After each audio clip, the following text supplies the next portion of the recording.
Sahabat pernah makan di McDonald? Nah, sebenarnya McDonald itu jualan apa ya? Tentu jawabannya dengan pertanyaan tersebut bisa macam-macam. Ada yang menjawab jualan makanan, ada yang bilang properti, ada yang bilang mainan, ada yang bilang lifestyle, ada yang bilang suasana, dan apapun yang menurut pengetahuan kita, itu kita bisa katakan. Namun ketika kita copy buat sesuatu yang sama, kita buat sama persis seperti apa yang kita pahami tentang McDonald, kita meragukan hasilnya. Apakah akan banyak yang mengantri atau membeli produk kita? Pembelian dalam bisnis adalah masalah psikologi, bukan trading. Dan psikologinya nanti kita bahas dari behavioral analisisnya. Agak rumit memang menjelaskan bisnis sampai menyentuh banyak bidang termasuk psikologi. Benar, manusia dalam mengambil keputusan akan salah kalau kita menganggap menggunakan rasional atau logic thinking. Ternyata sedikit unsur rasionalnya malah, bahkan terbanyak sepenuhnya keputusannya adalah irasional atau emosi. Ditambah lagi kemajuan teknologi informasi pada saat ini membuat manusia semakin emosional, terutama dalam pengambilan keputusan.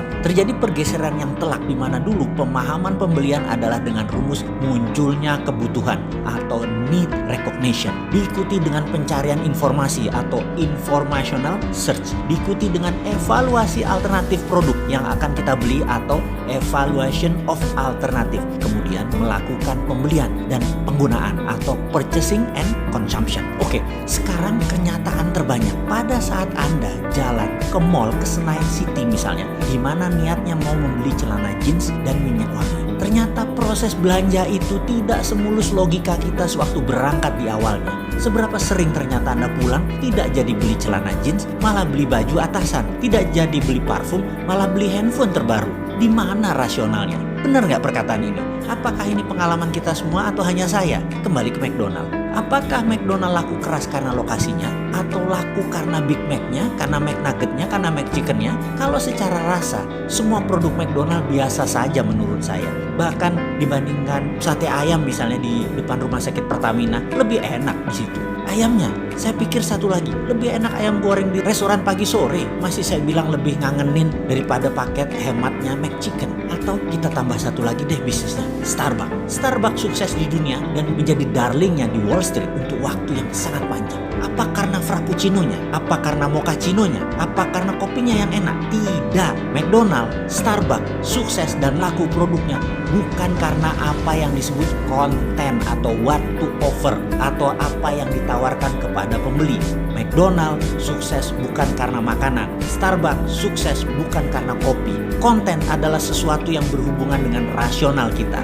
Misalnya kita membeli sepatu, kita ingin sepatu tersebut kuat, bagus dan tahan lama. Kita ingin membeli makanan, maka makanan tersebut harus enak, harus murah, mengenyangkan apa tidak porsinya, atau bahkan makanan tersebut sehat atau tidak. Semua itu berhubungan dengan rasional. Itu adalah konten. Sementara konteks itu berkaitan dengan emosi. Kalau kita bicara emosi, cenderung tidak rasional. Fanatisme misalnya ini karena emosi, bukan karena pemikiran rasional. Coba kita lihat apa hubungannya wanita cantik di samping mobil mewah. Apa hubungannya koboi dengan rokok Marlboro? Apa hubungannya kecantikan dengan body shop yang mengatakan against animal testing? Sekilas memang tidak nyambung, tapi itulah konteks, itulah emosi. Sekali lagi, McDonald bukan melulu karena makanannya. Starbucks, Subway, Chipotle, sekali lagi bukan karena makanannya atau minumannya. Merek-merek besar tersebut menjadi besar sejak day one karena konsep konteksnya. Konteks adalah how to offer.